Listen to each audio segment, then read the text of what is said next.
Would you like regular or super duper? 'Cause any way you do it, there's gonna be magic to it. 'Cause love... Gas Pump Girls, drive in and check them out. Welcome to That's Canon, a podcast talking about the Canon film series and other similar movies. This is episode 7, and I'm your host, Phil. And I'm Greg. Greg, this is it. This is the transitional movie to Gas go Pump from Girls. not canon films to 100% canon films. Yeah, this definitely, I mean, knowing what little I do about the kind of the real canon film, this definitely seems like a transition kind of movie. It's in terms of subject matter and just style, I can see this being the transition. Oh, exactly. This movie was something else. I can honestly say I can see why Joe Bob did talk about it so highly, just from the standpoint of this seems like if it wasn't for all the gratuitous nudity, a movie that you'd put on a Sunday in the background. It's not offensive. The jokes kind of zing by really quick, and if you got up for 10 minutes, you really wouldn't be lost in the plot. Haven't missed anything. Yeah, I'm glad you said that because I actually was surprised how inoffensive this is. I mean, again, I'm sure a lot of people would watch this and not think that, but aside from the very obvious sleaziness of it, if you were to take that part out, which I think it's concentrated more in the front half of the movie anyway. Oh, for sure. A lot of the latter half is practically Looney Tunes. It's really kind of like slapsticky and goofy and not offensive at all. Very surprising. Extremely. I don't know what I was expecting. It is rated R, obviously, because there's tons of nudity in the movie, but there's really no cursing. There's no violence. There's no rape. I think this is like the first movie that we've seen where there's no rape in it. A canon first. Exactly. So let's go ahead, get it started. Gas Pump Girls was released in December of 1979 and was written and directed by Joel Bender. Joel went on to direct other B movies throughout his entire career, but nothing that I would say is as infamous or famous as Gas Pump Girls. Okay. Yeah, I was wondering if maybe this guy had gone on to do other kind of boner comedies or teen sex romps. Boner comedies. I love it. I love it. So the movie opens and you hear a radio DJ guy who's throughout the entire film. And I thought that was kind of weird. It's very, what's the movie that I'm looking for? American Graffiti, Groundhog Day, where there's this like overlord voice kind of narrating, but not specifically narrating the film. The things that he says is kind of conveying the emotion, if there is emotion in this film. Yeah. And the plot issues as it goes along. Yeah, he is kind of like a little bit of a narrator, and whenever he pops up, Exactly. I mean, I don't know about you, so this did not bode well for me early on because I found this guy's voice super annoying. Oh, really? I was just thinking, oh God, are we going to be hearing this on the radio like the entire time? And thankfully, it didn't crop up a ton, but I thought it was setting a tone for just being annoyed with this movie, and I was all set to hate it. And I'm so happy that turned around. So the voice or the character DJ is played by cousin Brucey Morrow, who has been in an episode of Babylon 5 and was the magician in Dirty Dancing, which I would say is probably his biggest role out of the 5 roles that he has. A magician, yep. Yep. So it's the opening credits starts and they are showing a traffic essentially going by, but then they freeze frame it for some reason. Yeah, I noticed that too. It was kind of mid credits.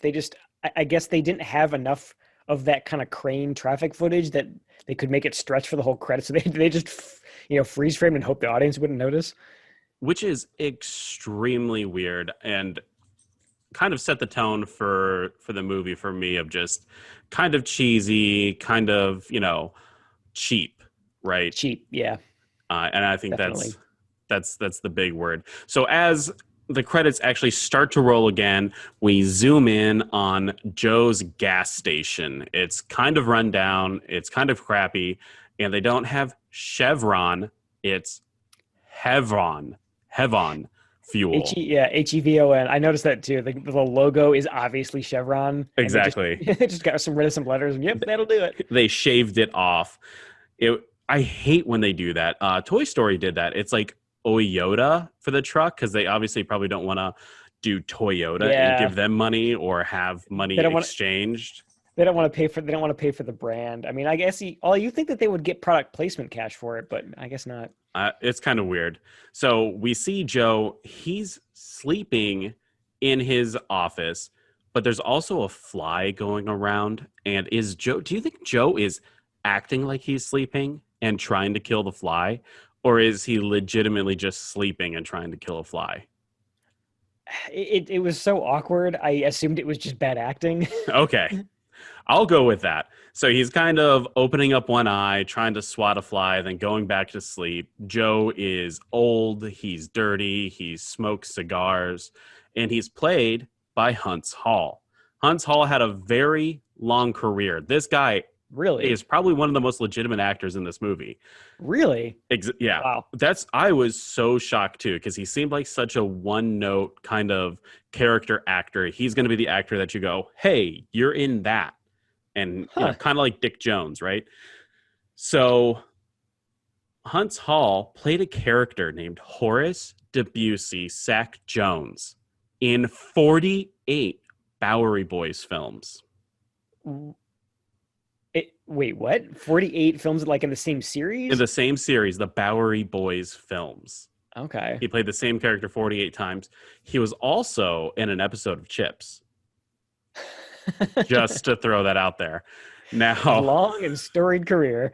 I guess, obviously the Bowery Boys, it's not something that I know of, and I'm assuming it's not something that you know of. No, yeah, I've never heard of it. I mean, I'm imagining, given the volume of films, it's like they were adapted from kind of some serial novel, some dime store novel or something. I don't know. Probably.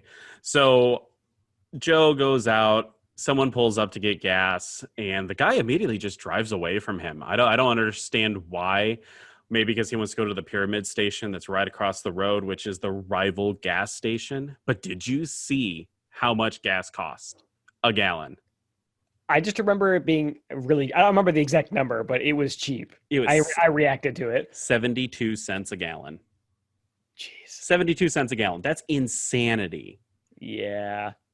Oh, I mean, do you remember that part in, I forget what movie it was. It was the one with Will Smith, and it's like the post-apocalypse. Yeah, with the vampires, right? Yeah. I Am Legend. I Am Legend. Yeah, I remember there's a shot in that where they show future gas prices, and it was like $8 a gallon or something like that.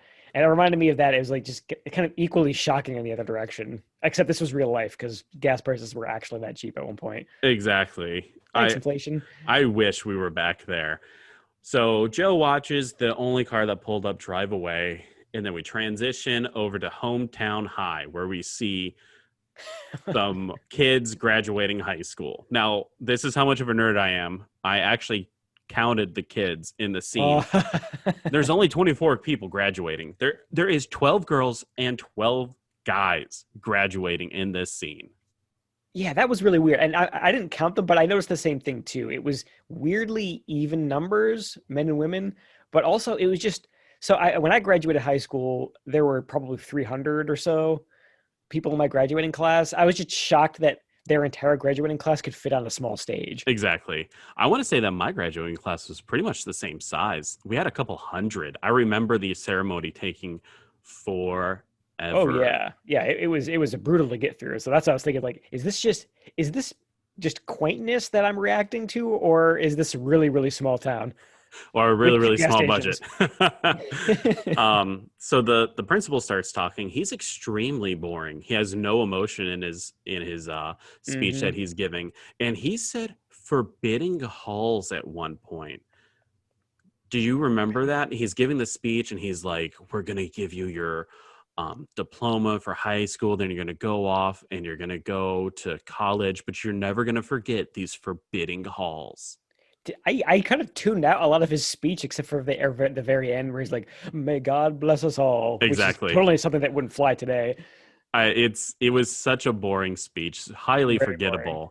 But while the principal's giving his speech, we notice one of the biker guys, and you can tell these guys are biker guys because they're wearing leather coats, tight jeans, maybe not a shirt underneath the leather coat either, and he's low crawling underneath the shirt, underneath the chairs, underneath their shirts, kind of, yeah, because they're wearing the graduation gowns, low crawling and sticking the women's graduation gowns on nails that are sticking up from the floorboard. Now, first, who approved nails sticking up from the floorboard?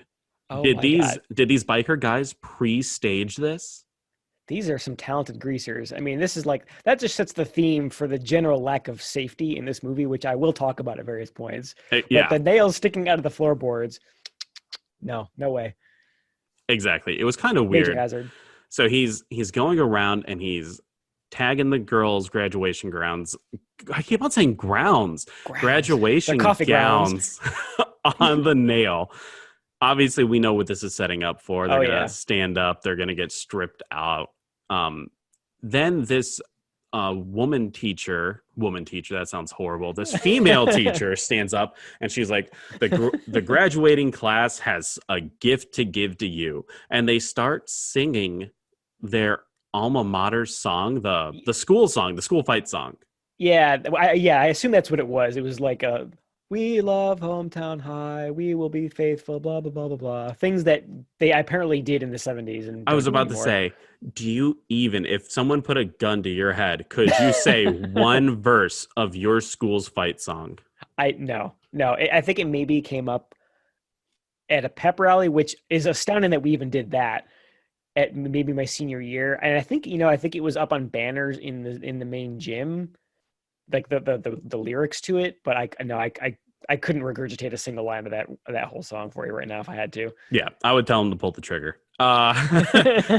So as they stand up, obviously the plan goes through and 5 of the women's gowns get pulled off. One, April, doesn't care that she's nude. She's loving the fact that she's nude, while every other girl is kind of hiding their breasts. There is one of them, I don't know if you noticed this, wasn't nude underneath her graduating gown. Which is astounding. I mean, that was the first thing that I had. I mean, of course, like you said, like, this is obvious. You could see this coming a mile away. Like, knowing what the title of the movie is and seeing the kind of antics of the greaser, like, what's happening. But what was astounding to me is that they all, when they all stand up and all the gowns rip apart, none of them are wearing a bra. Yeah. Like, did bras get invented in like 2001? Oh, man. You know what? I didn't even look up when bras got invented. I looked up other facts for this movie. I should have done that one. I thought it was... They hadn't been invented yet. I thought it was odd because I know when I went to go graduate, I had to show up without my gown on and show that I wasn't wearing anything stupid or that I was wearing clothes. Really? Because I think the previous year they had an issue with people streaking and stuff like that, or kind of ripping off their clothes underneath their gown at the last minute. So we actually had to prove that we had like a very plain outfit on underneath our graduation dressed like gown. A normal human being. Yeah. Exactly, not a chud. So as not nude, as apparently these girls were. Exactly, so weird. As they're nude, some of the women are covering up their breasts. One isn't nude. She's actually in a bra and panties. And they pull April off the stage, who's kind of singing and enjoying the freedom that she has. Did you notice that the female teacher passed out? Okay, yeah, I was just going to ask you about that because so you don't see what happens to her. They just kind of cut away to this wide shot and you just see her slumped over in a chair. I mean, it looks like she's dead. I mean, I assume she just passed out, but we didn't see that happen. How crazy would that have been if she died? I wouldn't put it past her. At this point in the movie, it's already so bonkers. I would not have put it past her to like have a comic heart attack and slump over in the chair because she's so, pearl clutchingly mortified. This was probably one of the biggest laugh moments for me. So we transition to the girls' locker room, and there we see April, who goes, I didn't think it was so bad being naked in front of everyone. I liked all those people staring at me. Now, April it was so nauseating. is played by Sandy Johnson, who is Judith Myers in the original Halloween film. Sandy Johnson Really?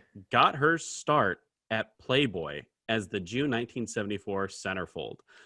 And like you kind of hear the old adage of like, I got into this for paying for college. Sandy Johnson actually did have a good reason to start nude modeling and acting.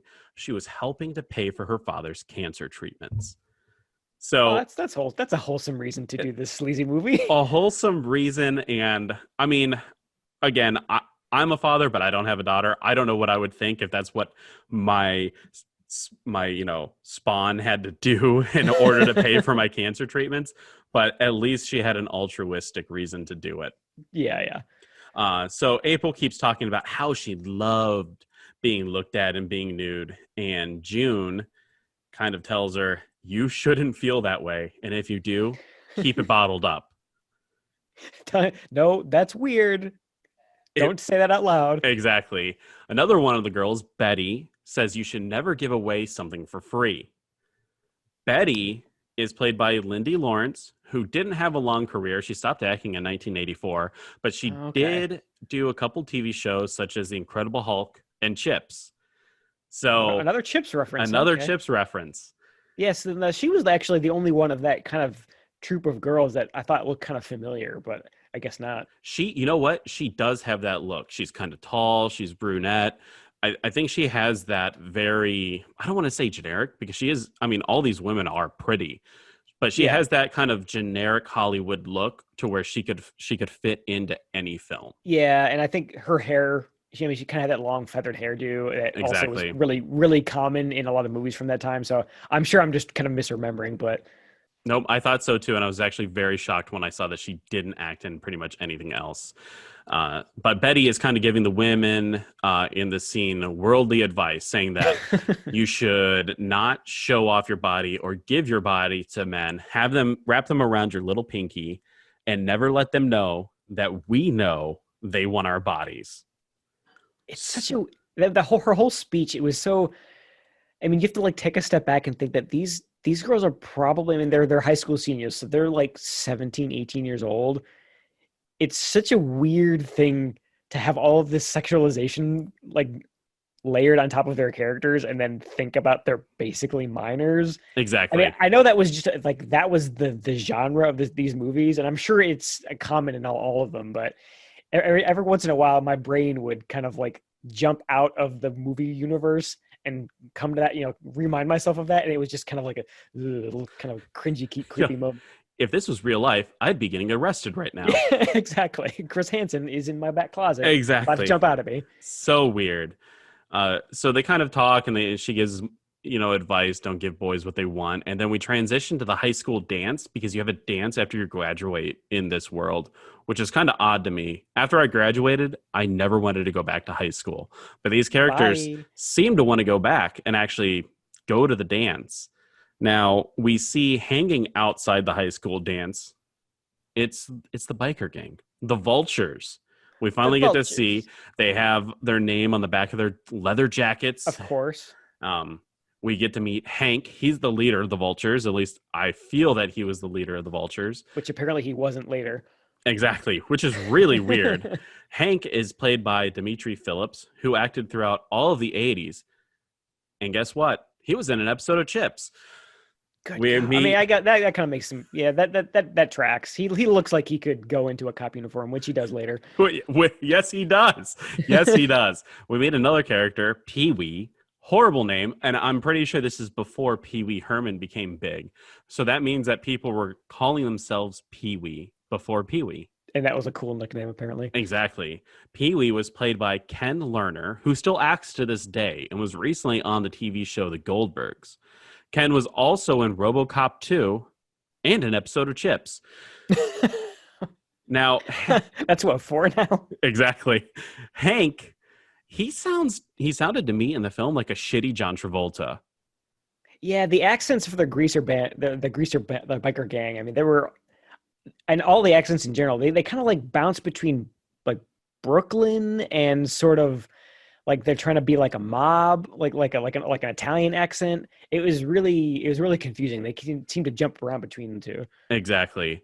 And then there's another one because there's 3 in the gang. His name is Butch, and he's played by Steve Bond. He was in Star Trek II, The Wrath of Khan. He was one of Khan's henchmen. He doesn't have a name. He's not credited as anything other than like Khan's henchman. And he stopped acting in 2017. So now all these vultures are talking to each other and they're going like, oh man, should we sneak into the dance? Do you think those girls are going to like give it up for us? And they're kind of egging each other on. In fact, one vulture tries to go through the window, but June and Roger show up and they're like, what are you doing here? Why are you trying to get into the high school dance? Which I'm assuming these guys are graduated. They're probably a lot older. I wanted to ask you about that. So are these, because they were at the graduation, but they weren't on the stage. They were in the audience, weirdly. All right, so have they graduated already, or are they still in school, even though they look like in their 40s? What was their deal? They do look like they're...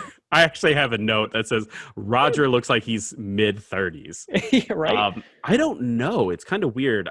I think it's one of those like, this place doesn't look to be a small town, but maybe it's one of those small town mentalities of this is the height of our popularity. This was the height of us.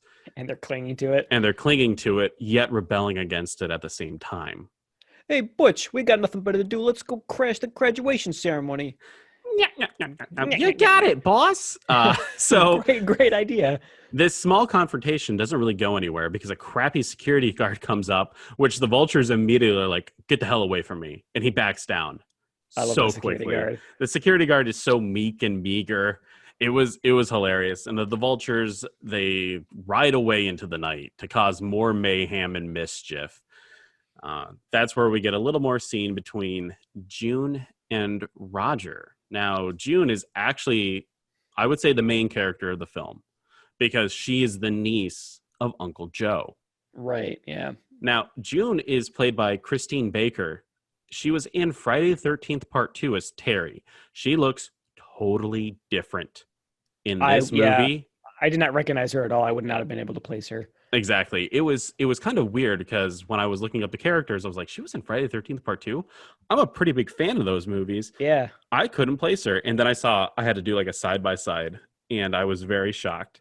She stopped acting in 1987, and she does like nothing. She's very reclusive. No one knows where she's at. She doesn't do fan conventions for Friday the 13th. So That's surprising. Yeah. You think that she'd be kind of milking the kind of old horror, whole horror circuit. Exactly. Little extra pocket cash. I think, I would. If I was in a horror 100%. movie, I would be totally doing that. Yeah, because there's always one niche person who's like, I love that character, that one bit part character. Exactly. Oh, I love Terry in that Friday the 13th Part 2. She was my favorite. So, or the gas pump girl convention circuit. I mean, I'm sure God, that's a thing. I would love to go to a gas pump girl convention circuit. I would pay good money to see these characters again. These people. You, me, and no one else. Exactly. You, me, and Joe Bob. And Joe, yeah.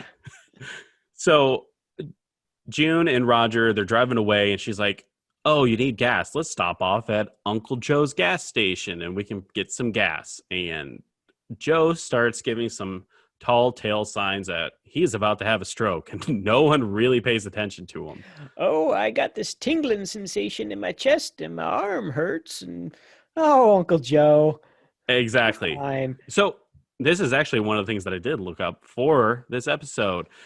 You might be having a stroke if you have pain in an area between your shoulder blades, arm, chest, jaw, left arm, or upper abdomen.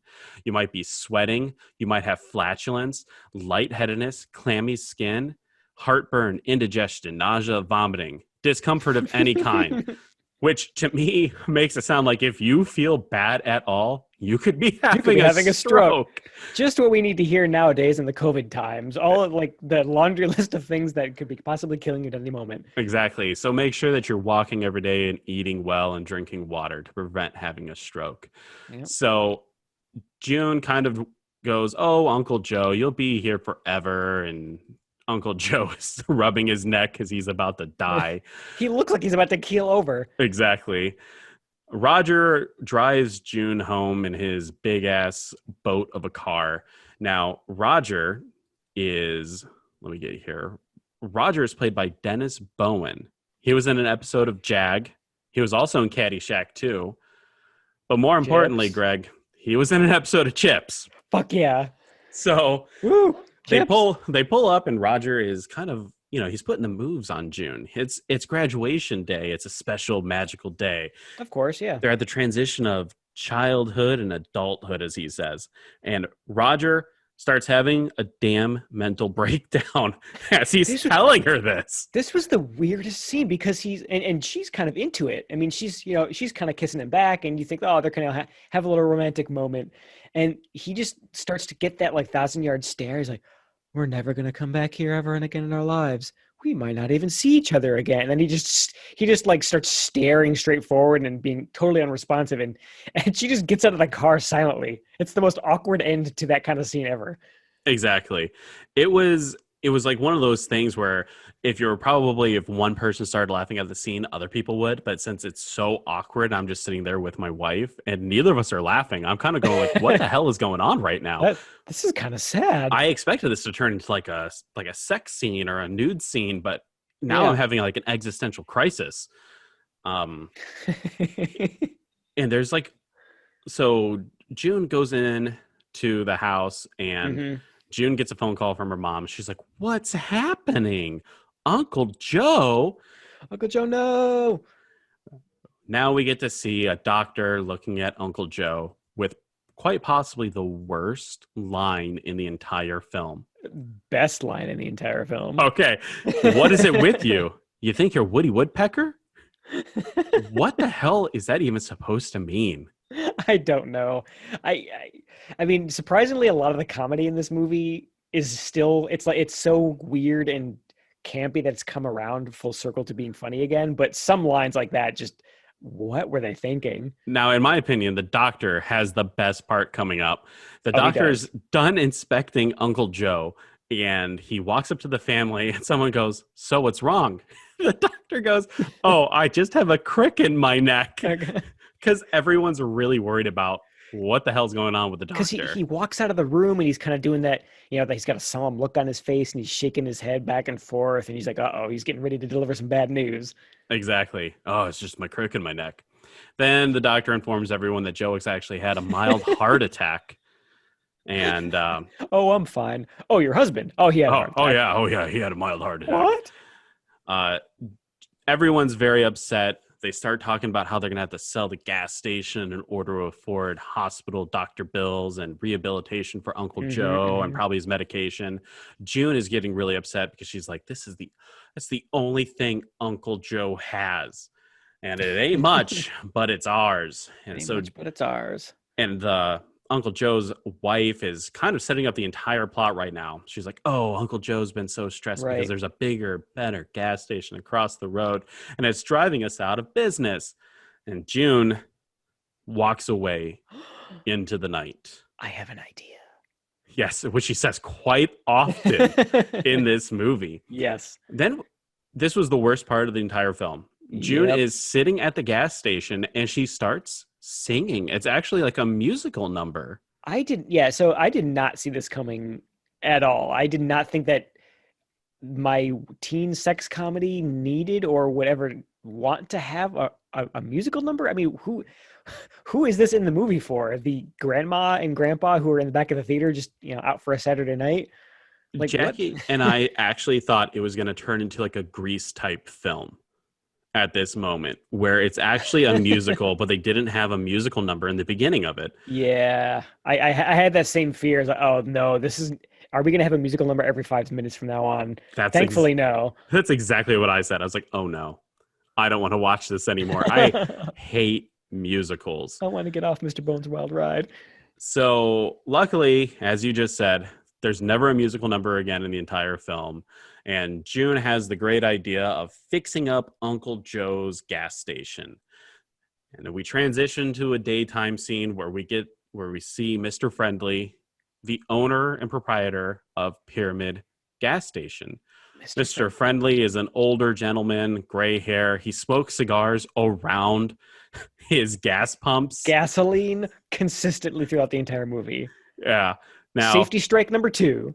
That's insane. insane that there's just absolutely no care in the world about smoking live flames next to gasoline. Mr. Friendly is played by Dave Shelley. He was in a lot of TV. He was in Dallas and the A-Team. No chips. Really? Yeah, I was really upset. I had a Sad. good chip streak going on You there. did. So someone comes into the gas station and he hands Mr. Friendly a clipboard. He's like, all the sales are up. We're selling gas. We're selling car services. And Mr. Friendly is just having a great time. And he notices that Uncle Joe's gas station is getting fixed up. And he turns into a giant sexist piece of shit Almost extremely immediately. quickly. It was Mr. Friendly. insane. At one point, he says, look at those dumb broads wiggling their little asses over there. Again, we're talking about kids here. These Exactly. are 17-year-old girls. Come on, movie. It's insane the way, and that I think that was probably one of the lighter things that Mr. Friendly said about the girls.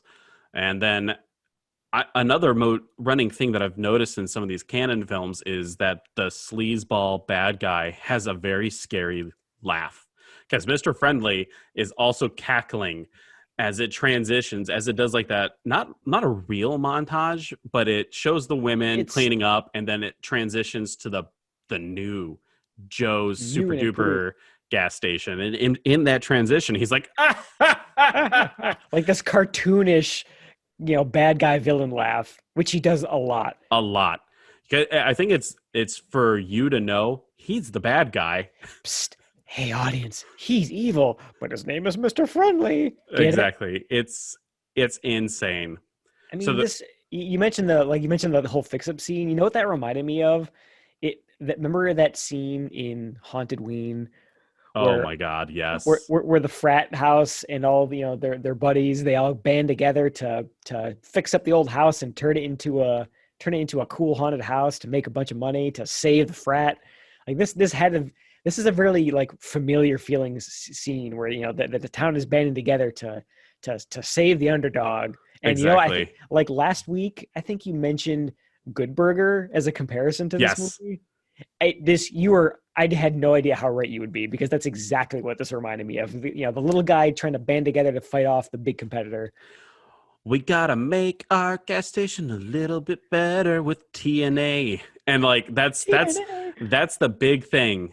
That's when Joe's gas station turns into Joe's Super Duper. Super Duper. How do they sell it? TNA.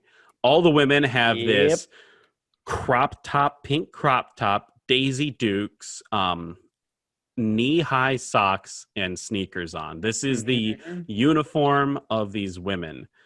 And it's Jackie said that they should have been in rollerblades, which at one point, or I agree. They should have been at one point in rollerblades or whatever they call them, inline skates. Can you imagine rollerblading around trying to pump gas? There would have been Safety strike number 3. There would have been so many antics that you could have done with that. Now, that would have been great. As we see all the women in their uniforms, there are 2 in particular that is probably going to be the most offensive to any woman. We see January, who's played by Ricky Marin.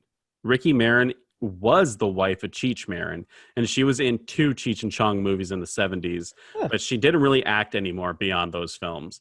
She was the thinner brunette, right? She was. Okay. So January is wearing a halter top that says regular. January also has smaller boobs.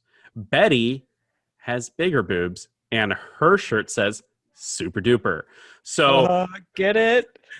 January will be selling a high octane fuel, while January will be selling regular fuel, while Betty sells high octane. How horrible. It's so horrible. Just the casual objectification. If that didn't make you feel worse, women, this part will, where June has to explain to April how to pump gas. Yeah, because this was the late 70s, and apparently women still could not pump gas for themselves. There's 4 easy steps to do it. You grab it, you stick it in, you squeeze it, and then you just let it peter out. Those are the instructions given by June on how to pump gas. Did they ever get their mileage out of sex metaphors using cars, car parts, and gasoline in this movie. It's insane. But here's the thing though, and I asked Jackie after this, do you know how a gas pump knows when to stop? Uh, Don't feel bad because I didn't. I mean, I'm sure, I assume there's some sensor in there where there's, once it fills up to a certain amount, it will trigger some mechanism in the pump to shut off. So a gas pump nozzle is all about vacuum and pressure. Each nozzle has a hole near the top that is eventually covered by gas when the proper fill level is reached. This shuts down the flow of air to the nozzle, causing it to automatically shut off as a diaphragm closes and stops the flow of fuel. So essentially, it's when you put that nozzle in there, it builds up, I guess, gas pressure. And once it feeds back into a chamber and it's full, you don't get any more gas. The more you know. I thought that was probably one of the more interesting facts that I've learned from this movie.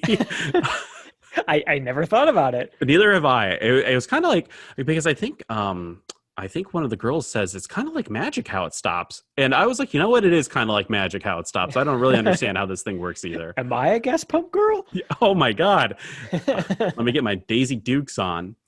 Mm. So all the women are kind of standing around the gas pump, and this guy comes screeching in, and he's a gomer. He's like, I just saw you girls outside the gas pump, and I was like, all lined up here. You sure are pretty.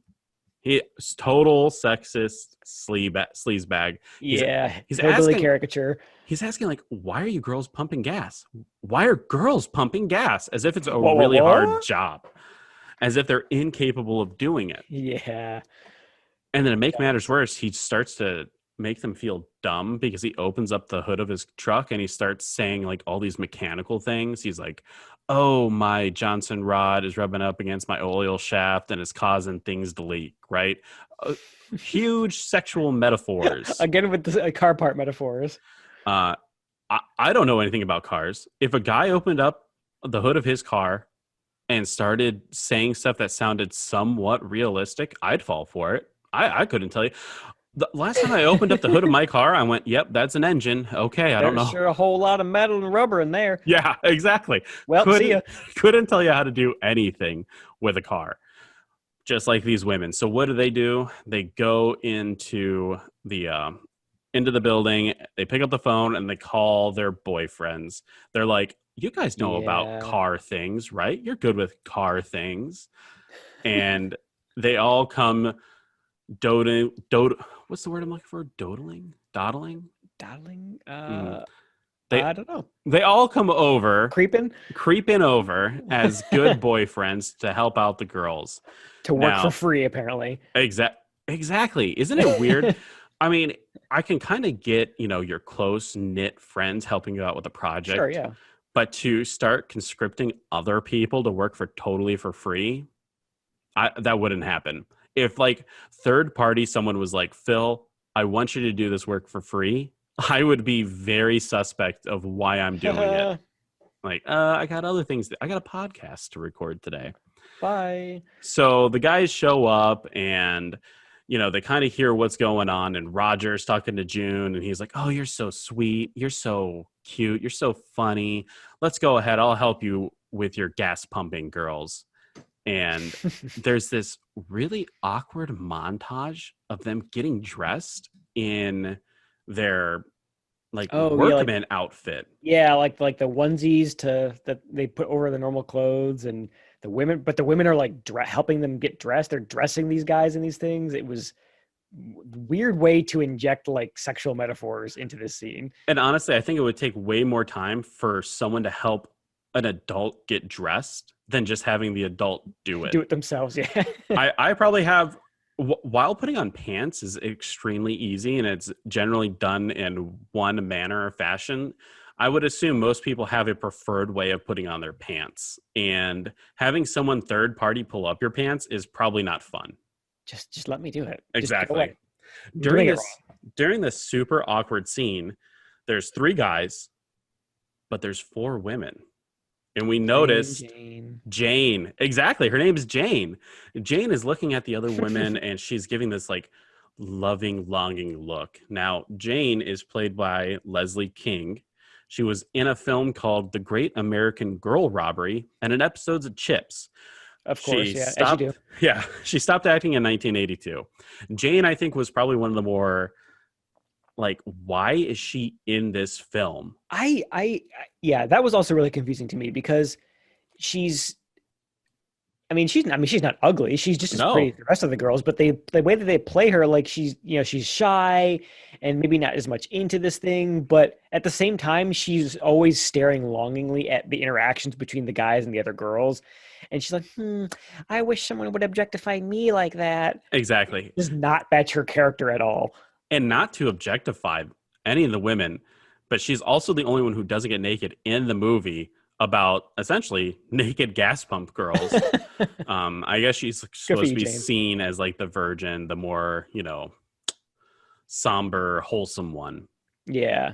Now, these guys finally get dressed after way too long of a scene of seeing them get dressed. Mhm. And the first customer pulls in for the auto body part, and it's a simple job. It's for a brake job. And you can tell that because when they pick up the piece of paper, it just says brakes. Brakes. on it. Written in Sharpie across the entire thing. I am Brakes. so glad that you saw it because I pointed it out. And Jackie was like, that's insane. It means nothing. It just says brakes. Now, I ain't no car mechanic expert, but I'm pretty sure that's not how paperwork works. So one of the guys, and I'm not going to talk about all the other guys. We know who Roger is. The other two are inconsequential, and I don't really think that they even have names or dialogue in the film beyond zingers. Yeah, a couple of odd lines here and there. So who They're just the cares? background cronies. Who cares who they are? One of them drives into the bay, and the hydraulic lift brings the car up, and everyone's like, okay, this is just a brake job, so we're going to do this, that, and the other. We're going to tighten the brakes. Tighten the brakes. Unbeknownst to the guy in the car, Sandy Johnson is in the back seat, and she is ready to go. It's insane. Oh, yes. These two, as far as I know, don't know each other. No. And I don't think we've seen any scenes with them aside from the usual, like maybe the montage scene earlier, but yeah. And April is ready to just start having sex because, as we know, jumps his bones. She likes being seen naked. Therefore, she's probably of looser morals. And they get the brake job done pretty quick, and the guy just starts going, fuel, do oil change, get an oil change. And the guys are like, I thought this was just for brakes. He's like, oil, give it oil. Okay. And they actually show them changing the oil, emptying the oil out of the car. And then they get the oil change done, and they're still not finished in the car. And he's like, check the rotors. The rotors and the ball joints. Check the ball joints. And that's when they realize they're having sex up there.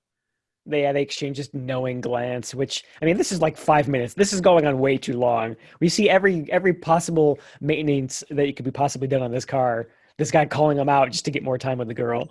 And I think this film is definitely one of those things where if they introduce a new geographic location, even if it's just the garage, they need to use it for all it's worth. So they're like, we need now a 5-minute scene inside the garage. Like, we just introduced this area. Let's use it for all it's worth. So finally, the sex scene is over, and we see that they've installed the PA system for the gas station. Yeah. For the gas station that has 2 pumps, they have a PA system. Mm-hmm. Kind of weird.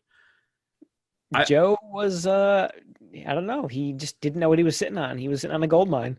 Now, January is the one who's running the PA system, and she is saying all sorts of double entendres to get people to come into the gas station. Stuff like, oh, we'll fill your car up real good. Things. Yeah. Again, these are kids saying these things. It's insane. And there are things that if I heard them, it's like being said to me, I wouldn't be like, oh, wow, that's hot. I would be, I'm uncomfortable. Don't talk to me. Exactly. I'm going to go get my gas next door. So as they're talking on the PA system and all having such a great time, the vultures show back up. The vultures. And they're so cool. Hey. And they start like kind of razzing people in there, and they're going like, oh, hey, like, You know what look nice here? Trash, and they pour Garbage. out trash. Good one, boss. This is we're the vultures, and then they go over to a car and they pick up a thing of oil. They throw it on Betty. Betty immediately strips down and goes to change her shirt. But then the vultures do this really weird, we're the vultures, and they like clap their hands, put their arms out like vultures and bow and shaking their heads.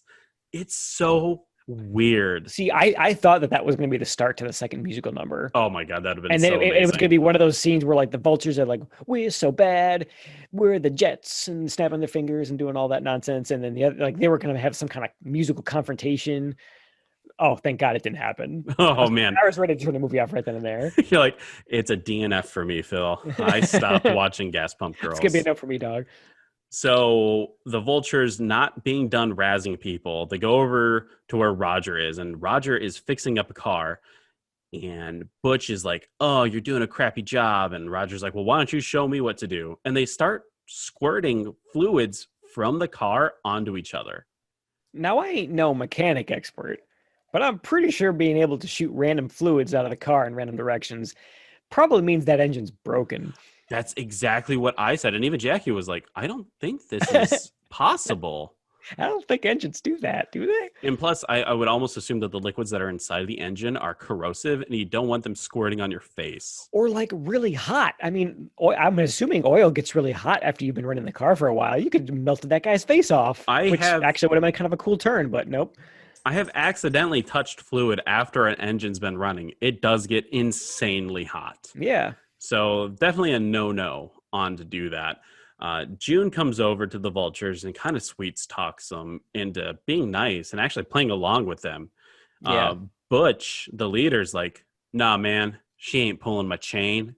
She's legit. She's sincere. Sincere, that's the word. She's sincere. And they take them over to a tow truck, and the vultures are like, vulturize it. Vulturize it. So they turn this tow truck all black, and it has a vulture painted on it. And they're kind of like giving each other high fives and, you know, slaps on the back, and they screech out to go tow a truck or tow a car. They're looking for a green Buick. Now, one of the vultures like, hey, there's a green Buick. Let's just tow that one. But that's not how this works. You can't just tow a car because it fits the description. That was Pee-wee, right? The little rat greaser. It was. So they finally find the car that they're supposed to tow. They have the keys to open it, but one of them is like, nah, man, I got this, and pulls out a Slim coat Jim hanger. or a coat hanger. And Jimmy's the lock's open. You had the key, dude. Exactly. It was so weird. He tosses it to him, and he's like, nah, man, I got it. He tosses it back. Like, in what way would that be easier? Do you just like jimmying locks? Maybe, I guess. He just wanted to practice? I don't know. He wants to show off to his vulture buddies. Meanwhile, though, back at the gas station, the Pyramid gas station, Mr. Friendly gets an idea. He's going to hire the mob to kill the women. A couple of goons. Which was insane. Insane that the next logical step was, let's just kill these women. First, I'm going to demean them. That didn't work. Now I'm going to kill them. So these two super old mafiosos pull into the gas station, and they find June in the building, the gas station building, in the office. I keep saying building. I can't think of the word office. The gas station. It's in the gas station building. The inside place. The inside place. The thing with the cash register. So they go inside of the office, and the two mafia guys are like, I'm going to blow your pretty little brains out. This ain't a job for pretty little girls like you. Like it really went from 0 to 11. Like, oh my God, are they actually going to like pull a gun on her? I was waiting what is this town? For someone to get killed. It's a canon film. I totally expected someone to die at this point. So June turns on the PA system, and everyone's hearing her get razzed by these mafia guys. The vultures pull up, and they all the team outside band together to rescue June. They hatch a plan. Oh my God. This kind of started the whole chain of like cartoonishly hatching plans to get back at the Pyramid guys. And, yes. And he does this classic trope where he says, I got a plan. And they all huddle up and they go, exactly.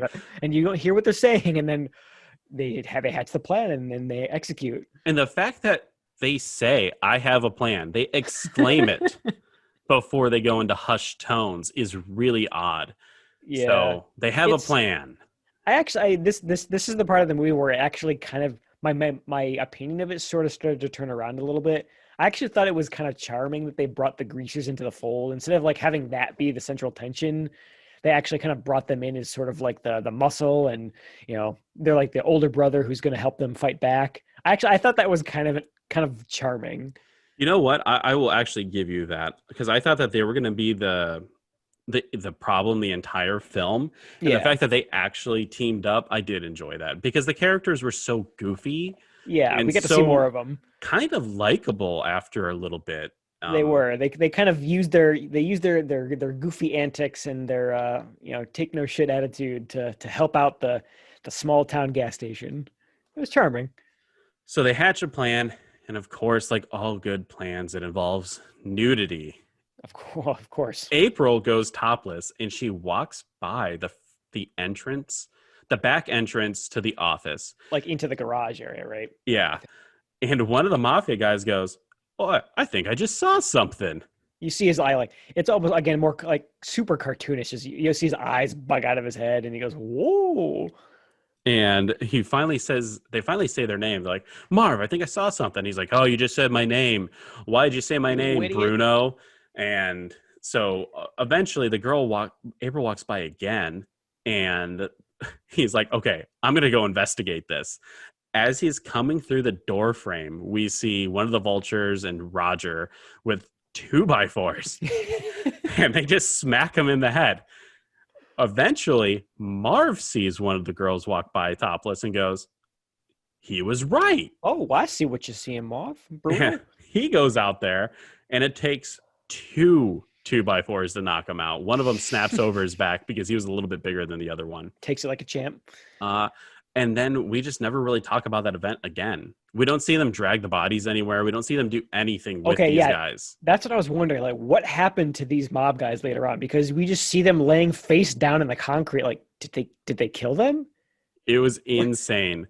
They just knocked them out, and then they just drug them away. It was pretty funny, but that's the official formation of these two groups, right? This is the formation, the official formation. They are now bound in blood and death to make sure that Uncle Joe gets his money. I know what you did last summer. And what's the best way when you make a death pact with people to do the next right after? Is to have a dance. Sock hop. It's a sock hop inside the gas station. There's a lot of dances in this movie. Safety strike number 4. Yeah, having a dance around all this this oil and grease and gasoline and heavy machinery, and the guys are like swinging the girls around in these 50s style dances. I was so paranoid that someone was going to hit their head. It was insane, super insane. And then we notice that Jane is sitting all alone, but she locks eyes with Pee-wee. Now Pee-wee is going to start putting the moves on her, and he's like, "Dancing's dumb, don't you think? Let's go for a walk." And then Jane's like, "Do you think I'm pretty?" He goes, "Well, Attila the Hun or Count Dracula, that's for sure." I couldn't tell. Was he trying to make a joke? It did not come off that way at all. I don't know. He has no charisma with Jane at all. Typical They go into the truck, and one of them says, "Are you going to kiss me now?" And then they start making out. What a weird scene. Oh, that was what a great match. Shy, plain Jane, and the Weasley rat greaser. Exactly. And then it shows the vultures sitting outside the gas station at night, protecting it, going, "Ooh, wah, ooh, wah." They're like, doo-wop. Are you singing the song? I am. From Friday the 13th? No, this is what they sing. This is what they sing. They go, "Ooh, wah, ooh, wah." Is that the same guy? That sounds like the theme that the guy's singing when he's in exactly. the outhouse. And then they go, "Your mom's a ooh, wah, ooh, wah." So weird. It's so weird that they I remember the doo-wop scene, yeah. They have this musical number that they bring up again later in the film. A couple times, yeah. I think they sing it when they're in the tow truck too, right? They do when they're towing cars. They're ooh, wah, ooh, wah. And then randomly some kid runs up and is like, I want to be a vulture too. Yeah, I was actually going to ask about that. I specifically wrote that down. That's where they, after they kind of got hassled by the mob guys that one time, I guess the vultures are staying there at night to kind of watch over the place. And it's the middle of the night, and this kid just wanders in from stage left. Hey, I want to be a vulture too, guys. Let me be a vulture. Let me help you out. It's so weird. These guys have such cachet that random kids know who they are and they want to be part of it. But this isn't a life for a kid. Ain't no place. Go back to bed, kiddo. And the kid runs away. We never really hear about that again. We never see it again. But what's the best way to follow up a dance scene, Greg? Probably more dancing, Phil. You're damn straight more dancing. Because now it's a day scene and Betty and Butch are dancing. And this dance scene goes on for like 5 minutes. Forever. Meanwhile, cars are lined up around the block. They just want their damn gas, but these stupid kids just keep dancing. No work is getting done. Isn't that weird? The whole point is for them to pump gas, but they're so busy dancing with each other that no one's pumping gas anymore. Nope. Nothing's happening. The scene goes on for entirely way too long. And eventually Mr. Friendly... Oh, meanwhile, at the Pyramid gas station, one car pulls up and goes, you got any free maps? Wah, wah. Peels so off. Mr. Friendly gets pissed. My business, it's trailing off. They're stealing all my business. He gets an idea, though, Greg. He gets an idea to call up PPP, Pyramid Petroleum Products, where we see a guy smoking a cigar that explodes because 3 women light it at the same time. Did you notice that? And wait, doesn't the cigarette explode and it like pops off his face like a practical joke? Yeah, it's insane. And these women are dressed as belly dancers. Yeah, that was a weird choice. Mr. Friendly kind of talks to him, and we don't really see the outcome of the conversation. It just ends with the guy going, I'll fix it for you. So, okay, yeah, there were 2 things that I wanted to ask you about in this scene. One, when Mr. Friendly rings the home office, we see like, I guess it's like the receptionist or something, the I don't know, the assistant to the head boss guy, and when her phone rings, did you hear the ringer on this phone? It sounded like a Commodore 64, like a video game sound effect. Yeah, it was really weird. It sounded like a. And also, I wrote it down. It sounded like a cell phone ringer from like the night, like a Nokia, like. It was definitely not your standard ring, ring, ring, ring, ring, ring. It was definitely had like a tone to it. Yeah, very like synthesized. But also, the other thing I wanted to ask you about was, did you hear an accent on the boss guy? It almost sounded like he was trying to do a German accent or a French accent. I couldn't tell. It was some kind of accent. I couldn't place it either. I want to say that it was Arabic, and we'll get to that later on. But it was some kind of really half-assed. Bad accent. Couldn't place it. So after the guy fixes the problem, June calls and goes, "Why don't I have gas? They're out of gas, Greg." They're out of gas. What a timely issue for a movie in the 70s. And it's because of a local shortage she's given. Now, I got really upset. Jackie calmed me down because I swear June looks right into the camera and goes, "There's something fishy going on here." And I hate it when people look directly into the camera. Breaking the fourth wall. I didn't notice that. It was so odd. So they realize that there's something really going on odd around here. They try to pump gas, only 8 cents comes out. But when we look over at the Pyramid gas station, it's packed. Mr. Friendly's having a ball over there. Yeah, getting all his business back. So what's the solution to this? Well, the vultures are like, we'll just go kick the shit out of Mr. Friendly. Now, these vultures have never done anything violent the entire film, so I don't expect them to be violent towards Mr. Friendly. Violent doo-wop. But June goes, no, we can do something else. And then it cuts to the vultures at night crossing the road, and it reminded me of Animal House, where Bluto is kind of rolling across the lawn. He only needs to go from point A to point B, and he could just leisurely walk it. That's right. But instead, he like zigzags all over the place, and it's really funny.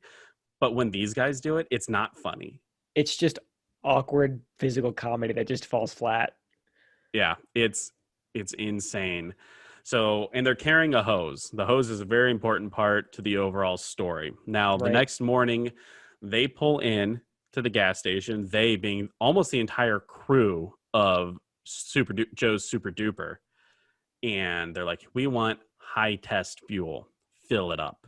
That's like the equivalent of the super duper high octane stuff. Exactly. So while they're filling up the gas, one of the vultures gets underneath the car and puts a hose into the gas tank. So essentially, the gas that Pyramid is pumping is going into a hose and then going into the reservoir of the gas of Joe's Super Duper. Right. They ran it from the car across the street into the reservoir, which, I mean, did they just does no one notice the hose going running across the parking lot, across the street into the other gas station? What is the logistics of this hose scheme? I couldn't figure it out. You know what? I don't know. And I would honestly think that the gas would be so corrosive that it would essentially burn a hole in this hose, but in a tube, yeah, I guess, because it looked like a garden hose. So also, again, this is going to take a long time to get done. So what do the girls do? They start taking off their tops. They start running around the gas station, acting like fools to distract all the other gas pump attendants. Found some beach balls around sexily, apparently. Yep. Rich, one of the gas pump guys, I noticed his name tag. His name was Rich. He acts like he's never seen boobs or women before because he's just losing it every time that he sees a woman. And he's loving it. Is that the guy who says, "Nah, I'm ugly. My mom told me so"? Yeah. Yeah. That's insane, right? That this guy's like, my mom told me I was ugly. Oh. Now, eventually, Poor Rich. the price indicator rolls over. These are old style gas station pumps. So it's actually mechanical. It rolls over and it shows $3. Right. And then they're like, okay, now give us regular. Now you're not supposed to mix fuel types. And they even bring this up like, oh yeah, mixing fuel types actually makes my engine work better. It doesn't. And the gas station attendant totally buys it. Yep. So he starts pouring or fueling up more gas and they start running around and acting like fools again. And eventually they pay a total of $6 for over $100 worth of gas. Now, this was really jarring, and Jackie and I actually thought there was something wrong with the movie because an overlay of a gas gauge shows up out of nowhere on the screen, and it shows it going from full to empty. Oh, that's right. I saw that too. It was so disjointed. I thought that was supposed to be like it was. I thought it was going in the wrong way because I thought we were trying to illustrate that the good guy gas team is getting more gas. Like, oh, they're filling their reserve, but it goes down. So Yep. I mean, assuming that was them, they've already stolen the gas, and then we're just seeing it run out again. Is that what was happening? Yeah, we're seeing Joe's Super Duper internal gas gauge go from full to empty in a matter of minutes, it seems. The gang realizes that they need to do something. They have to figure out how they can get more gas. Just stealing from the guy across the street is not sustainable because apparently they spent like 8 hours hatching that plan. So Mr. Friendly comes over and kind of lights them up. He's like, you guys are stupid. You're just a bunch of dumb women. And it really demoralizes the team. But June rouses the troops saying, I know this is the best that we could do, but is that really what we want to say? And she walks over and she talks to Sam, the gas delivery guy. Big Sam. Now, Sam says that he kind of knows what's going on, that they're not getting their deliveries, and it's because of a guy, Mr. Smin, who runs the PPP, which is the gas overlord. Evil Co. And then he says some very critical piece of information here, Greg. The only way that you get to see Mr. Smin is if you're some kind of Arab sheik. Or something. Now, Big Sam was played by Morris Buchanan. He was in a movie called Coffee, which is a blaxploitation film. He was also in an episode of Sanford and Son. Huh. No chips. So the gang gets together and they're going to go see Mr. Smim at the PPP headquarters. And they drive there and the vultures are ready to kick ass. And they get met by a gate guard who's like, no. And then they all drive away. They roll up really trying to be all intimidating, and yeah, it's just like one gate guy is like, "I ain't let you in here." Like, oh yeah, and then we see this extended scene where we see the car do this like 25-point turn to get out of like the entrance area to the gate. It was It's insane. so awkward. So what do? They rally up in a field and they start talking. As you do, yeah. And June goes, "I've got an idea." Yeah, she did all right. So now the vultures are pulling up in their motorcycles again, but they're dressed as cops. And then there's a black Cadillac behind them. And they roll down the windows, and a lot of the women are dressed up as belly dancers, and Roger is dressed up as the most unconvincing Arab sheik.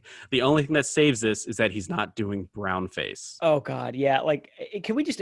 I'll throw the movie a bone. And for when it came out, we got through a lot of this movie before we saw anything that was overly racist or homophobic. I guess good for it, because this could have been way worse. It's bad, but it could be worse. I will give it that they didn't do makeup. It's still really it's teeter-tottering on the edge of you shouldn't have done this. Yeah, I think probably the most uncomfortable thing about it was the sort of gibberish Arabic that he sort of spits out to the guard, just trying like to fast talk him into letting them in. It was a little uncomfortable. So they finally get in, the gate guard lets them go, and then they hang on the gate closing way too long. Did you notice that? It was like maybe 10 seconds of this gate closing. Yeah, there were. I mean, that's probably the biggest example, but it happened a couple times throughout the movie where the edits are just a little, like, they hold on things for just a little, like a second or two too long, and it's not something you would. It's hard to describe, but it's something it sticks out like a sore thumb. Like, you just have this weird instinct for, okay, and next scene. The movie's 84 minutes. We need an extra 2 minutes. What do? Well, we extend every scene ending by 10 seconds.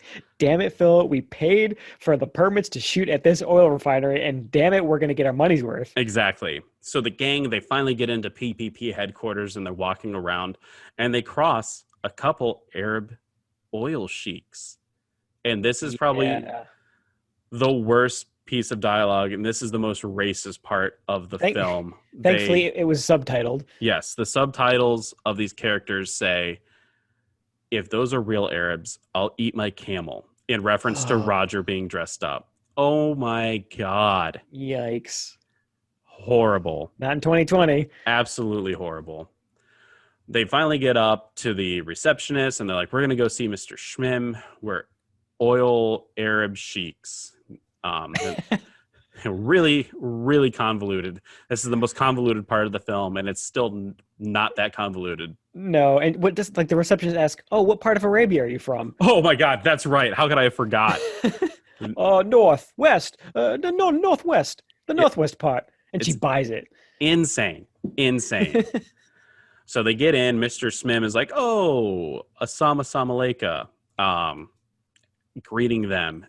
And they immediately drop the act. They all take off their costumes, and they're just like, "We're not oil Arab sheiks. We run the Super Duper." Yeah, exactly.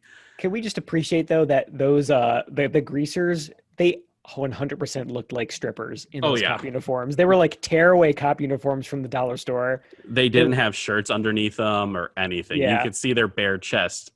It was insane. Absolutely insane. So June starts confronting Mr. Smim and is saying, "Oh, we're losing money. We're going to go out of business." And Mr. Smim's like, "Well, all of our profits are down." And June points to a framed photo that says profits, and the line is going up. Like a comically simple business chart, like that you see in a media. Like, "Oh, this where profits are up, losses are down, business, haha." Exactly. It was so weird. And Mr. Smim's like, "You know what? You need to leave. I'm going to get you for trespassing." And the vulture's like, "We'll trespass over your face." Burn. June starts telling how Uncle Joe's going to die. And it kind of does this weird fade away thing where you think maybe there's going to be a recap or something, but it really just shows like a passage of time. Like, it just shows that time was spent to tell the story. Yeah. Okay. So this was, I totally forgot about that, but it's all coming back to me. So that was another part that was just, it was almost like it was pulled out of a Looney Tunes cartoon. because she says something like, no, that's not what happened. This is the real story. And then it kind of like shimmers like we're gonna get a flashback or something. And then the shimmering goes away. And then she says, that's what happened. Yeah. And like, oh, he's convinced now. It's insane. He even says that's the saddest story I've ever heard. But He's, I like, need crying. time to think about it. He realizes that June's story is the saddest he's ever heard, but he can't make a decision right now because profits, right? Which Yeah, of I course, guess business. is actually the real enemy of this film. It's not Mr. Friendly. It's how we don't treat Capitalism. our fellow man with respect. Uncle Joe, he deserves to run that gas station just as well as Mr. Friendly. And if they could only share the business between them each other, they would be able to live a comfortable life. If only. If only. But don't worry, since this is a movie, we find out that Mr. Friendly got his ass fired, and Joe now runs Fuck the yeah. pyramid. But what happened? What happens to the Super Duper though? So that was the weird. It was so jarring because you're right. Like we jump from this scene where the guy's like, "Let me think about what we can do," and then we jump to seeing old Joe sitting behind the counter at the pyramid, like the evil bad gas station, in the evil gas station outfit. Yeah. And like my first thought was, wait, did Joe betray them? Is he working for the evil pyramid corporation now? And Oh then my God. That would have been so great. What a twist. Joe set up the machinations of the entire film. He faked that stroke like a fox. What if it was like a test to see if she could run the Super Duper? Oh, okay. I bequeath the keys to the Super Duper to you. You've earned it. You're not going to college. You're running this gas station. Oh my God, that would have been so great. That would have been so great. But none of that happens. But none of that happened because Joe inspects the 5 minutes hands left. of his workers to make sure that they're clean, sends them off on their way. June rolls up in a car and she's like, this is great. We won. You run the pyramid now. Credits. And who knows what happens to the Super Duper? Because they never explain it. So like this is okay. So you brought up Good Burger last time, and Yes. and the way that those movies end is the bad guy goes out of business, and we go back to the good old days where Good Burger is just it's hopping, it's busy, and everyone's back to the thing that they love, their hometown gas station. Like the way that this should have ended was the big pyramid gas station goes out of business. We see Mr. Friendly hanging up a closed sign and walking off all sad. And then we cut to the Super Duper getting tons of business, lines out the door. Like that's how this should have ended. Not Joe getting a job at the evil company. Exactly. It was baffling. It's so weird. It definitely goes against the trope of the good guy winning and the big business going out. Yeah, this is actually Goliath. the more realistic version of it, where the big guy keeps existing, and I guess you just inherit the keys to the kingdom. The good guys take over So this is not David. This is not David killing Goliath. This is David hypnotizing Goliath and like pretending to be Goliath. Yeah, it's insane. I guess it was definitely. It was very jarring, especially. I try not to talk about the movies immediately after I watch them because I want to save the conversation for this. But now that the more that I think about it, is definitely weird that we don't get to see what happens to the Super Duper. We don't get to see does it continue to exist.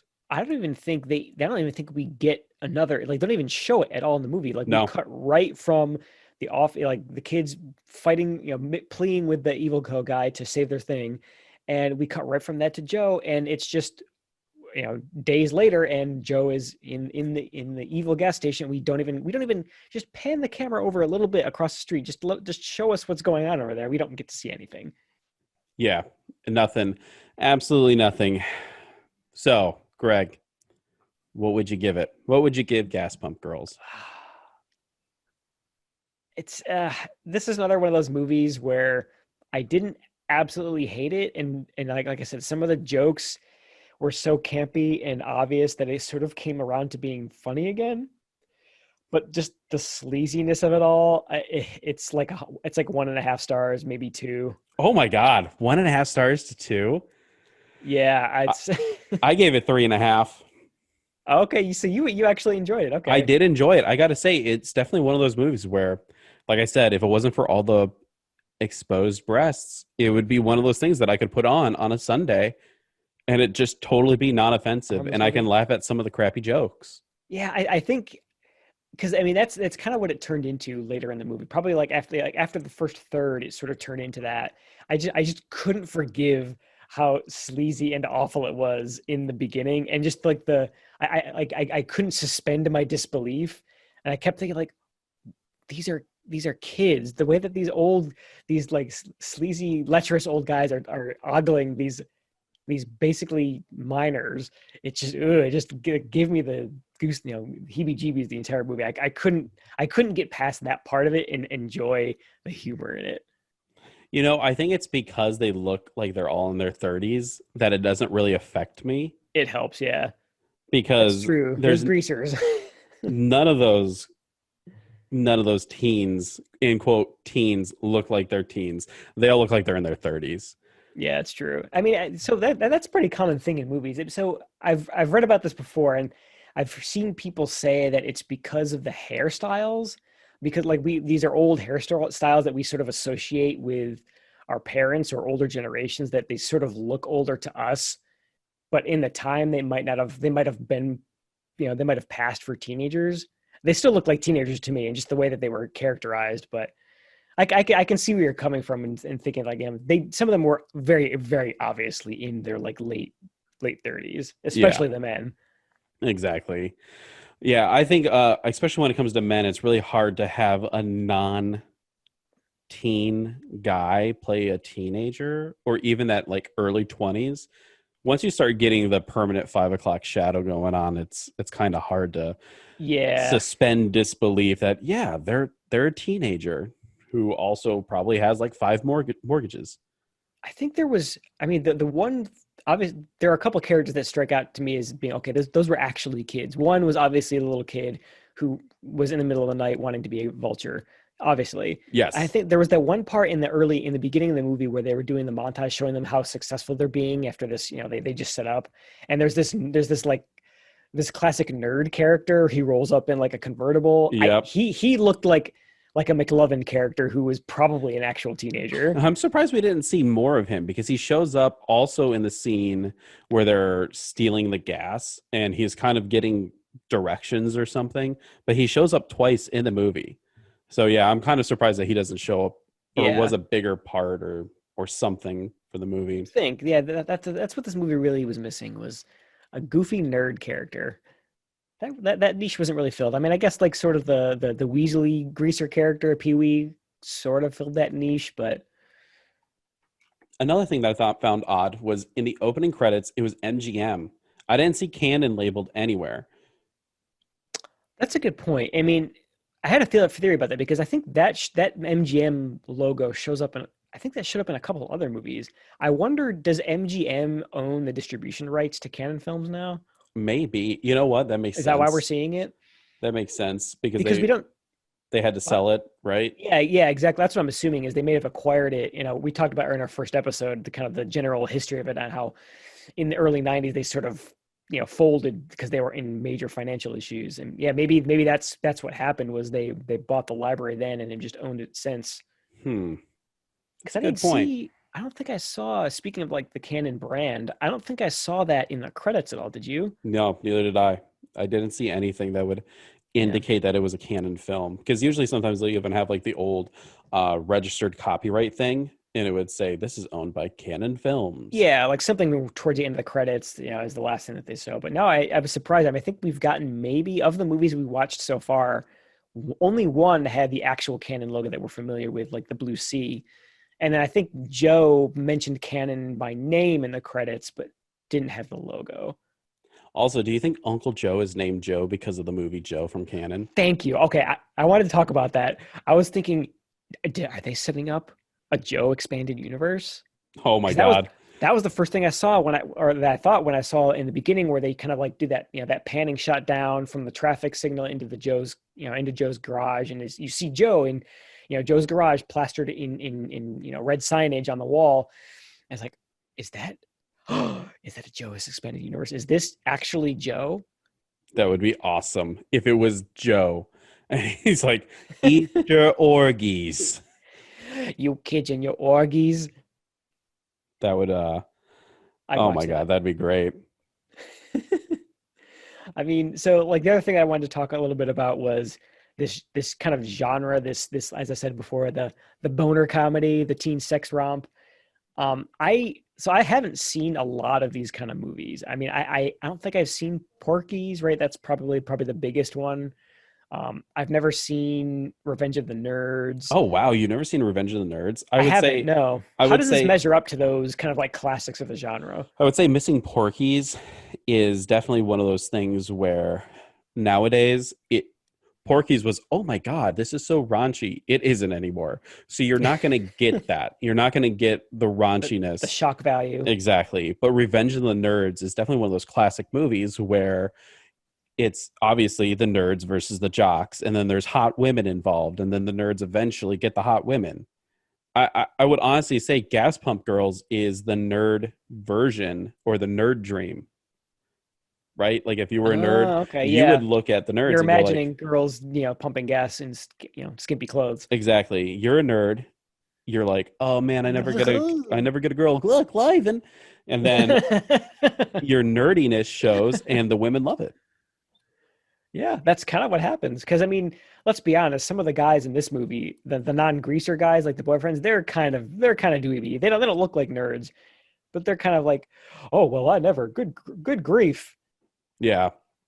I would say you could probably skip Porky's, but go definitely see just the first Revenge of the Nerds. You don't have to worry about watching any of the subsequent sequels. They're definitely not as good. So I mean, does this? Because I know Canon did a lot of other similar movies. I mean, I think one of if I'm remembering that documentary Electric Boogaloo correctly, there were a bunch of similar movies that the two Israeli brothers who bought into Canon. I think they made a bunch of those for the Israeli market and then brought them over here. Is this? I guess does that? I'm wondering. It's gonna be interesting to see how much this measures up to some of those movies. If this one is sort of kind of a set apart and is a little bit more wholesome, or if those kind of like go totally off the deep end in the raunchiness category. I think we're going to get more extreme violence and more I think we're going to definitely get more violence because violence is almost acceptable anywhere, which is kind of weird when you think about it. Yeah. So I think we're going to get a lot more violence, and I think sadly we're going to see more rape because that's always a lot of catalyst for women in the 80s when they're attacked. A lot of it is rape based, as horrible as it is. Yeah, that's the violence of choice that's like some kind of lazy plot instigator, which thankfully, like you said earlier, thankfully that's not what we got here. This was it was overall a surprisingly wholesome thing for what the genre is. Yeah, exactly. You would think that a sex comedy would have more, I don't know. Yeah, you would have more like sex crimes, I guess. Yeah, some things that went a little too far. The boys like being a little bit too voyeuristic, but aside from the very beginning, it really wasn't that at all. Everyone was very, respectful of each other. Yeah, surprisingly. It was surprising. Yeah. I mean, I think we've kind of said everything that we need to say about Gas Pump Girls, which is great. This will definitely be something that I rewatch in the future. But it's time to cross that threshold, Greg. Say goodbye to the 70s because we don't need it anymore in our life. We're going into the 80s. The 80s is probably the best decade of film. We got classics such as The Terminator, Empire Strikes Back, Batman. The golden age. Oh my God. It just drips. The Thing, Nightmare on Elm Street, Friday the 13th sequels galore, and then everything that Canon Films brought out. Now, the first film that we're going to watch in 1980 from Canon Group is The Godsend. It's a 1980 British horror film. And it doesn't really star anyone that we know. I'm looking at the cast list right now. Malcolm Stoddard, Sid Heyman. No. Don't know who they are. But when a strange woman has her baby at the Marlowe's house, then disappears, Kate Marlowe is forced to keep the baby Bonnie. She loves the child, but when her own children are systematically killed, suspicion turns to Bonnie, the godsend. Dun, dun, dun. Available you said- on Amazon Prime, so it is freemium for people to watch if you do have a Prime subscription. That's good. So feel free to watch along with us because it will be our next film. You said this was a British British. production again? Okay. So it's going to be a lot of old ladies sitting around talking. Talking about tea, talking about how they, what was the, I need celery when I eat my cheese. Exactly. I need celery when I eat my cheese. Oh God, please no Beast in the Cellar. You can only go up from there. Well, Greg, do you have anything else? Well, I wanted to say my quote of the week this quote week. of the week. I actually, this was almost like one of those scenarios where there's so much choice. I actually found it hard to come up with something. But I had to go with one of the awkward sex metaphors in the form of talking about car repair. There's the part in the beginning where the girls get their first customer, and it's that kind of goofy hillbilly character. And they're all kind of leaning in over the hood, and this guy is talking about, throwing some techno babble out there, trying to confuse him. And he says something that got a really good laugh out of me because it was just so disgusting and over the top. I couldn't tell if they were trying for what this metaphor was or not. But what he says, kind of amongst the other techno babble is, blah, blah, blah, blah. It empties my bowel valve all over my ball joints, and it makes a mess. Oh my God. That was probably one of the best line readings. That part was insane. Is this man talking about shitting all over himself? It's insane. The dialogue for that scene alone is worth you guys watching this movie. Watch Gas Pump Girls.